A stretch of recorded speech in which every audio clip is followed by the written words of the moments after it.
And we're going to stay with this story. We're now joined from London by Gilbert Achcar. He teaches at SOAS University. Hello, thank you very much indeed for your time. So we have the French President Emmanuel Macron in Beirut for the second time since that massive blast. He says a new government should be formed quickly, but just how much influence does he have on Lebanese politics? What's his role at the moment? Is he mediating?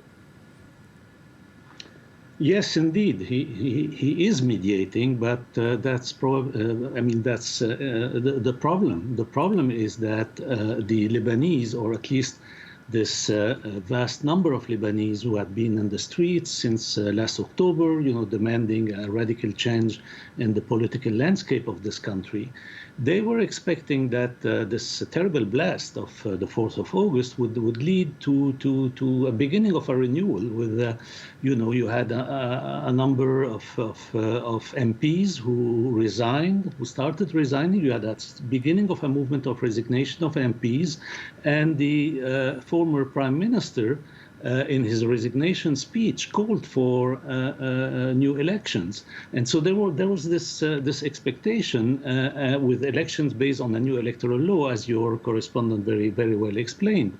And then comes Mr. Macron, and basically what he has been doing is trying to, put back on feet this whole system that is rejected by so many people in Lebanon, and the very kind of meetings he has of all the political class, from Hariri to Hezbollah, and pushing forward with this new prime minister, who is very clearly just a transitional prime minister. He doesn't have any real influence, any real power. So all this is more of the same, and more of the same will lead to the same, that is, to the same misery, to the same failures that have been characteristic of Lebanon for the last years.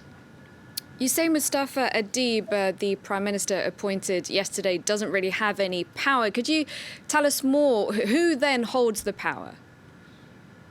Yes. Well, the fact is that whatever Mr. Macron believes, the fact is that French influence in Lebanon is quite limited. And all the political class in Lebanon is now waiting to see what will happen with the U.S. election. That's where things are really matter, if you want. Depending on who is elected in November in the United States, this will determine the kind of U.S. politics you have in the region for the next 4 years. And this will essentially affect the U.S.-Iran relation. That is the relation between the two powers that have most influence in Lebanon. As we know, these relations have been deteriorating under the Trump administration. The Biden administration would go back to the nuclear agreement and probably to a renewal of better relations or improved relations with Iran. And this will directly and immediately affect the situation in Lebanon. So that's why I'm saying this new prime minister is just a transitional figure, and the real things will happen after the U.S. election.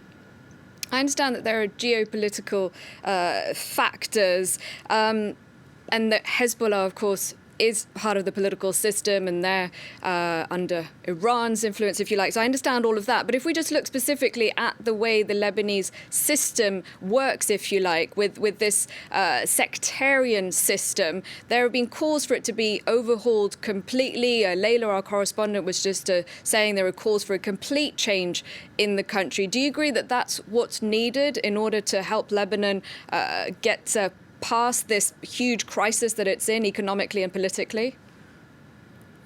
Certainly. And it's a huge paradox that this country is not celebrating its independence, but is celebrating the beginning of the French colonial mandate.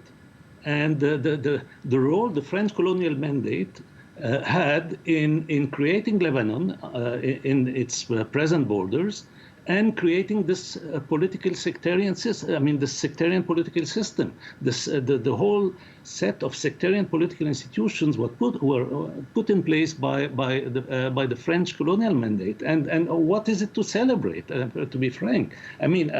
That's the great paradox. So indeed, I mean, the country needs to go beyond that. And a new generation is aspiring, or I mean, at least a very big part of this new generation is aspiring for this kind of change, for this kind of renewal. And the way for that is through a radical change of the electoral law, which is for time being designed in such a manner that it reproduces the same system all the time. So you need to revamp all that, change all that radically, and then you will have the possibility of moving forward towards something else. But of course, there's another problem in the case of Lebanon, which is that you have a state in the state represented by Hezbollah. And here comes this US-Iran relation. And that's, of course, a major obstacle also for any change.